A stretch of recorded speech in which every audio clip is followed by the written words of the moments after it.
Assalamualaikum warahmatullahi wabarakatuh. Alhamdulillahirabbil alamin. Assalatu wassalamu ala asyrafil anbiya'i wal mursalin wa ala alihi washabihi ajmain. Kami dari kelompok 6 ingin mempresentasikan hasil diskusi kami mengenai sistem ekonomi dan etos kerja dalam Islam. Kompetensi dasar. Yang pertama, setelah mengikuti perkuliahan ini, mahasiswa diharapkan dapat memahami konsep dan nilai-nilai ekonomi Islam, perbedaan ekonomi Islam dengan ekonomi kapitalis dan sosialis. Yang kedua, merespon praktik-praktik ekonomi modern, hukum bunga bank, serta memiliki etos kerja dan kemandirian dalam hidup. Pada bab 9 kali ini, kami akan menjelaskan mengenai 3 hal penting, yaitu sistem ekonomi Islam, respon Islam atas transaksi ekonomi modern, dan etos kerja dan kemandirian hidup. Saya Nandalana Dewi, saya akan menjelaskan mengenai pengertian sistem ekonomi Islam. Sistem ekonomi Islam adalah sekumpulan dasar-dasar umum ekonomi yang disimpulkan dari Al-Quran dan Sunnah, dan merupakan bangunan perekonomian yang didirikan di atas landasan dasar-dasar tersebut sesuai dengan kondisi lingkungan dan masa tertentu. Pendekatan Islam dalam ekonomi antara lain, yang pertama, konsumsi manusia dibatasi sampai pada tingkat yang perlu dan bermanfaat bagi kehidupan manusia. Yang kedua, alat pemuas dan kebutuhan manusia harus seimbang.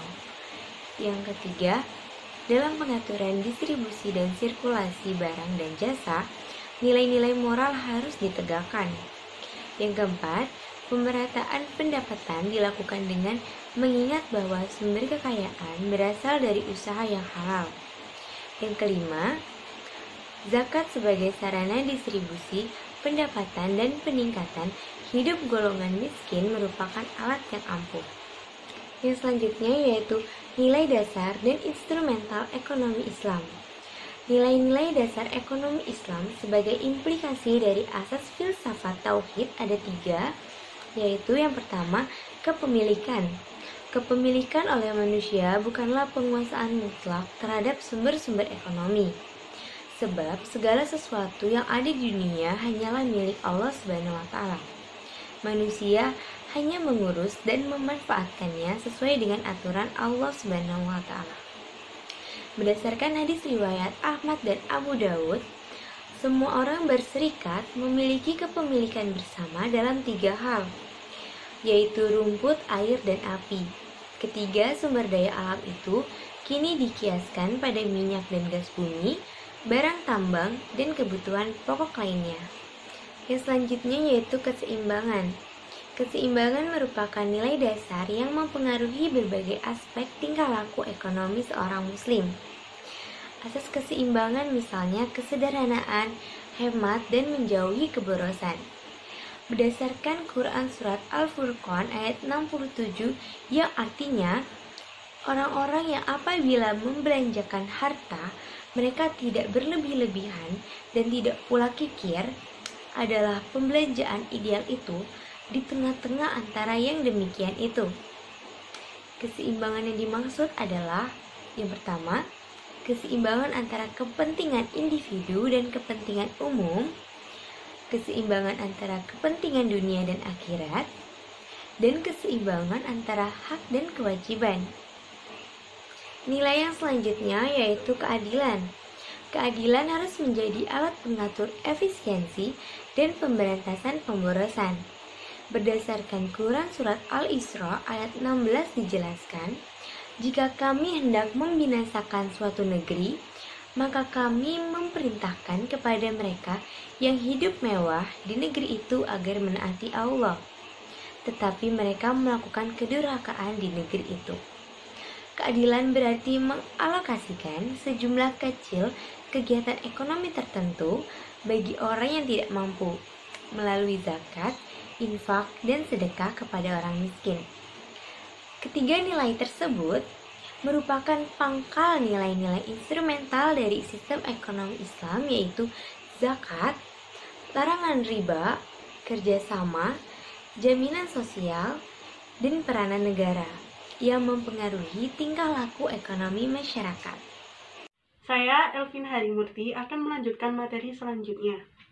Materi selanjutnya adalah A3, perbedaan sistem ekonomi Islam dengan sistem ekonomi kapitalis dan sistem ekonomi sosialis. Menurut Daud Ali, semua sistem ekonomi adalah sama, termasuk sistem ekonomi Islam yang memiliki tujuan yang sama, mengupayakan pemuasan terhadap berbagai keperluan hidup, baik hajat hidup masyarakat secara keseluruhan.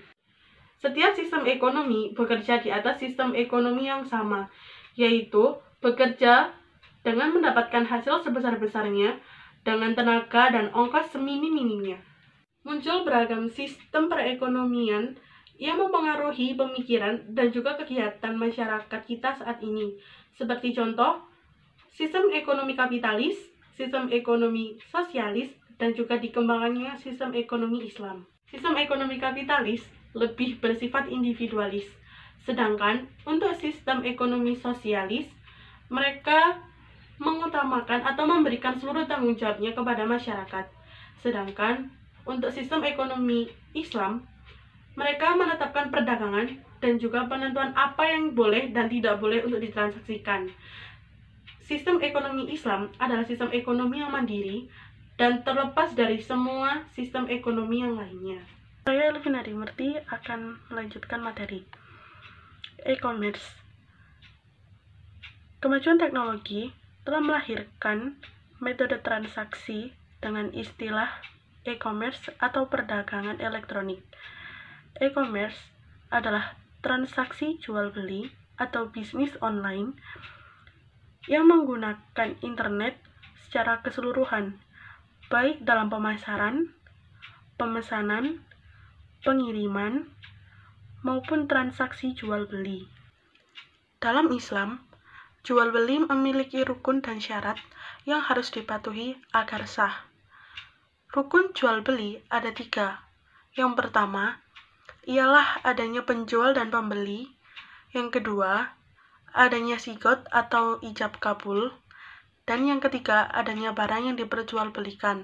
Permasalahan e-commerce, fikih memandang bahwa transaksi di dunia maya diperbolehkan karena adanya maslahat.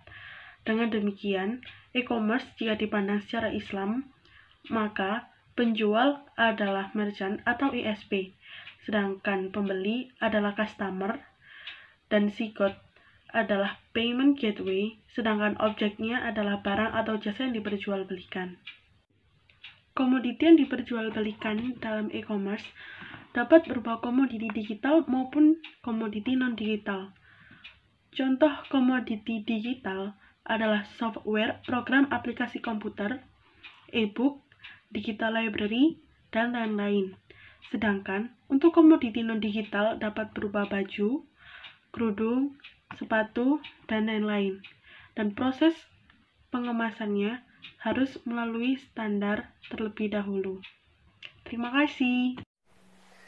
Di sini saya Muhammad Rizal Maulana, saya akan meneruskan presentasi dari kelompok 6 tentang materi selanjutnya, yaitu tentang bunga bank. Menurut UU nomor 7 tahun 1992 pasal 1 ayat 1 yang mengatur tentang perbankan, yang dimaksud bank adalah badan usaha yang menghimpun dana dari masyarakat dalam bentuk simpanan dan menyalurkannya kembali kepada masyarakat dalam rangka meningkatkan taraf hidup. Di sini kita tahu bahwa bank merupakan perusahaan yang memperdagangkan utang piutang baik berupa uang sendiri maupun dana masyarakat dan mengedarkan kembali untuk umum. Secara sistem pengelolaannya, bank dibagi menjadi 2 jenis, yaitu bank konvensional dan bank syariah. Bank konvensional sendiri adalah bank yang menggunakan sistem bunga pada transaksinya dengan nasabah. Bank konvensional sendiri dibagi menjadi 2 macam, yakni ada bank secara umum dan bank pengkreditan. Selanjutnya adalah bank syariah. Bank syariah secara sederhana adalah bank yang dirancang atau dibuat berdasarkan ajaran atau syariat Islam. Dalam sistem operasinya, bank syariah menggunakan prinsip syirka atau mitra usaha, sehingga antara depositor, investor, dan peminjam turut berperan atas dasar mitra usaha. Selanjutnya saya akan membacakan pendapat para ahli mengenai hukum daripada bunga bank. Yang pertama, melihat dari fungsi dan peranan bank yang bermanfaat bagi perekonomian di era modern ini, kita dapat membenarkan bunga bank atau bank dalam ajaran Islam. Permasalahannya adalah apakah bunga yang diberikan atau dipungut bank dan bunga yang diberikan pada nasabah itu termasuk riba atau bukan? Jawabannya adalah tergantung pada pemahaman seseorang atau sekelompok orang tentang riba sebagai hasil ikhtijar. Saya Puji Maulida Putri akan menjelaskan tentang etos kerja Islam. Menurut Agung 2007, kerja adalah sebuah aktivitas yang telah direncanakan dan dilakukan tahap demi tahap agar bisa mendapatkan nilai lebih demi memenuhi kebutuhan hidup serta memberi manfaat bagi seluruh manusia. Seorang muslim harus memiliki prinsip bahwa bekerja adalah ibadah dengan menjadikan takwa sebagai landasannya. Sehingga yang menjadi tujuan utamanya adalah meraih ridho Allah, tidak semata-mata mengejar materi. Selain itu, seorang muslim harus juga memperhatikan etika kerja, yaitu 1. Menyadari pekerjaannya terkait dengan Allah. 2. Bekerja dengan cara yang halal. 3. Tidak memberikan beban berlebihan pada pekerja, alat produksi, atau binatang dalam bekerja. 4. Tidak melakukan pekerjaan yang melanggar aturan Allah. 5. Profesional dalam setiap pekerjaan. Untuk mendapat kesuksesan dalam bekerja dan mendapatkan rezeki yang baik dan berkah, seorang muslim dituntut memiliki etos kerja yang tinggi. Etos berasal dari kata Yunani, yaitu ethos, yang berarti sikap, kepribadian, watak, karakter, serta keyakinan atas sesuatu. Menurut Ismail 2012, etos dibentuk oleh berbagai kebiasaan, pengaruh, budaya, serta sistem nilai yang diyakini. Dengan etos kerja yang kuat, sebuah pekerjaan akan mencapai hasil yang maksimal. Menurut Tasmara 2002 menjelaskan bahwa etos kerja berhubungan dengan beberapa hal penting, seperti orientasi ke masa depan, menghargai waktu, tanggung jawab, hemat dan sederhana, serta persaingan yang sehat. Etos kerja Islami memiliki beberapa karakteristik, di antaranya adalah 1. Baik dan bermanfaat. 2. Kualitas kerja yang mantap. 3. Kerja keras, tekun, dan kreatif. 4. Berkompetisi dan tolong-menolong. 5. Objektif. 6. Disiplin dan konsekuen. 7. Konsisten dan istiqomah. 8. Percaya diri dan kemandirian, efisien, dan hemat. Uhrawi menyatakan bahwa untuk membuka pintu kesuksesan diperlukan 5 kunci, yaitu berdoa, bercita-cita, bekerja keras, bekerja sama, dan berhijrah. Sehingga, sukses menurutnya adalah orang yang memiliki peningkatan setiap harinya, dan memastikan orang tersebut berimbang dalam urusan dunia dan akhirat, yang dapat membawa keberkahan dan kebahagiaan dalam hidup.